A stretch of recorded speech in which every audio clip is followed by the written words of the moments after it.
ప్రమాదాలు ముఖ్యంగా డ్రైవర్లు తాగి ఉండి డ్రైవింగ్ చేయడం వల్ల చాలా ప్రమాదాలు జరుగుతున్నాయి. అమాయకులకు ప్రాణహాని, అదేవిధంగా గాయాలు జరుగుతున్నాయి. దాన్ని ప్రివెంట్ చేయడం కొరకు తక్కువ సిబ్బందితో ఎక్కువ ఎఫెక్టివ్గా ఈవెన్ ప్రయాణికులకు ఇబ్బంది లేకుండా ఈ డ్రంక్ అండ్ డ్రైవ్ కండక్ట్ చేయడం అనేది లైటనింగ్ డ్రంక్ అండ్ డ్రైవ్ అనేది స్టార్ట్ చేశారు.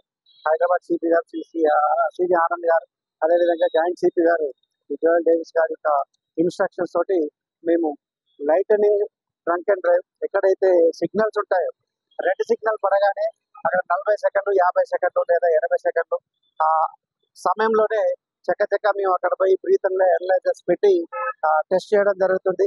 వాహనదారులు ఎవరైతే తాగి ఉన్నట్టయితే వాళ్ళ మీద వెహికల్ సీజ్ చేసి వాళ్ళని అదుపులో తీసుకొని వాళ్ళ మీద చర్యలు తీసుకోవడం జరుగుతుంది.